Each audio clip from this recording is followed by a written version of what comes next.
is Nuria Zira Yasmin, and today I'll be presenting the introduction for construction industry, economic policies, and the national economy.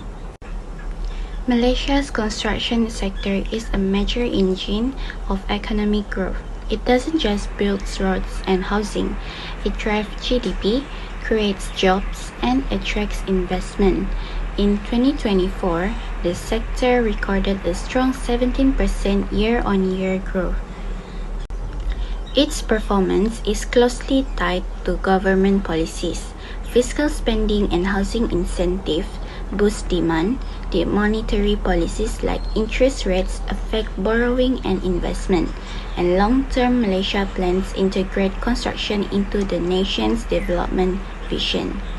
Large projects such as highways, airports, and affordable housing don't just create jobs. They also stimulate manufacturing, logistics, and services, multiplying benefits across the economy. This shows how construction links directly to national competitiveness and quality of life.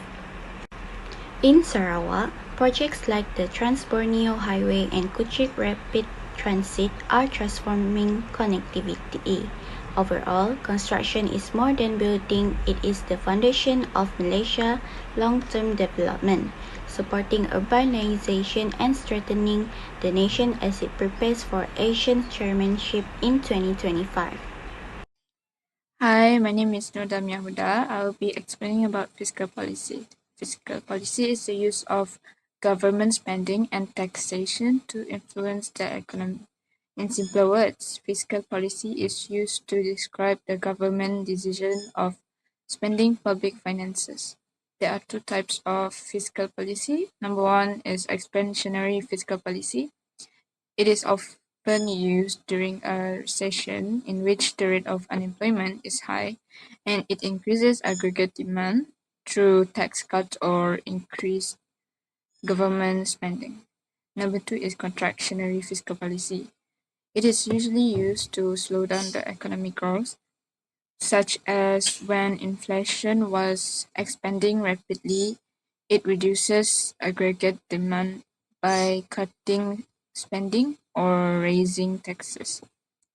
There are three objectives of fiscal policy. Number one, price stability, which regulates the prices while undergoing an economic risk or crisis. Number two is encouraging growth and development. It promotes economic growth by investing in infrastructure, education, and healthcare. Number three is manage inflation. It helps to reduce overall spending on the economy by spending less, raising taxes, or cutting some benefits. Assalamualaikum warahmatullahi wabarakatuh. I am Nazahan Zakia binti Norazan and I'll be presenting on monetary policy. Monetary policy is a set of tools that a nation's central bank has available to promote sustainable economic growth by controlling the overall supply of money that is available to the nation's banks, its consumers, and its businesses. Monetary policy is divided into two, which is contractionary monetary policy and expansionary monetary policy. For contractionary monetary policy, the core definition is that it is to cool down an overheated economy and lower the inflation rate. The method is that the central bank restricts the money supply to stop excessive spending and speculations. The three key tools for contractionary monetary policy is that the first one is higher interest rates. The central bank raises rates, making borrowing expensive. This discourages businesses and consumers from taking out loans. Second one is higher reserve requirements. The banks are forced to keep more cash in their vaults, leaving them with less money to lend out. And the last one is selling securities, which is open market operations, also known as OMO, where the central bank sells government's bonds to investors and permanently absorbing cash from the economy. The economic impact for contractionary monetary policy is the first one is the primary benefits. The prices finally stabilizes and inflation drops. The second one is the side effects of the economy impact. Economic growth will slow down as investment halts. And the major risk of this contractionary monetary policy is that the unemployment often rises because companies cut production and stop hiring. Expansionary monetary policy. The central bank cuts interest rates and purchases government's bonds to increase the money supply, making borrowing cheaper for households and businesses. The lower costs stimulate consumption and investment, which increases aggregate demand, AD, to fight recession and lower unemployment. There are three goals of monetary policy and there are three tools of monetary policy. The first goals of monetary policy is inflation, second one is unemployment, and the third one is exchange rates. While the tools of monetary policy is the first one, open market operations, second one interest rates, and the last one is reserve requirements. Hello, I'm Hakisan Roy. Today I want to present about National Development Plan.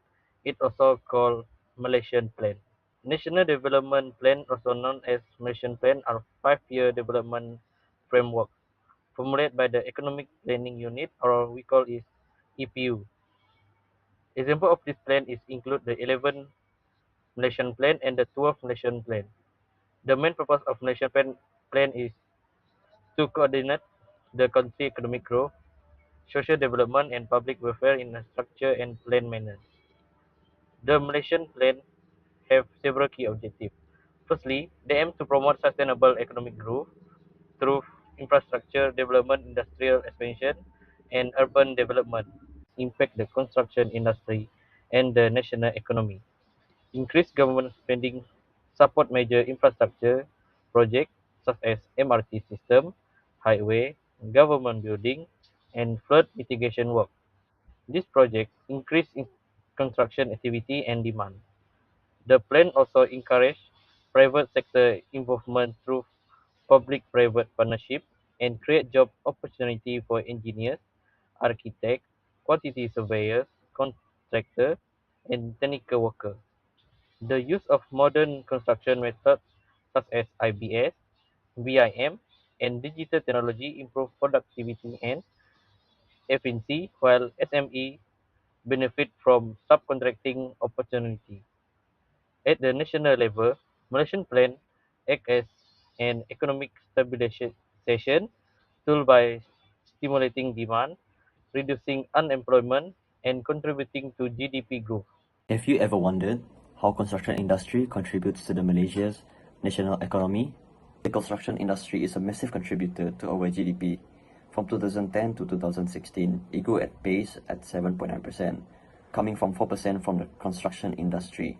It is a key variable for the GDP formula, which is consumption, government spending, investment, and net export. For employment creation, construction builds not just structures, but it builds careers. In 2022 alone, the industry has provided 1.38 million jobs. It bridges the gaps between skilled professionals such as quantity surveyor and architects and the essential unskilled labor.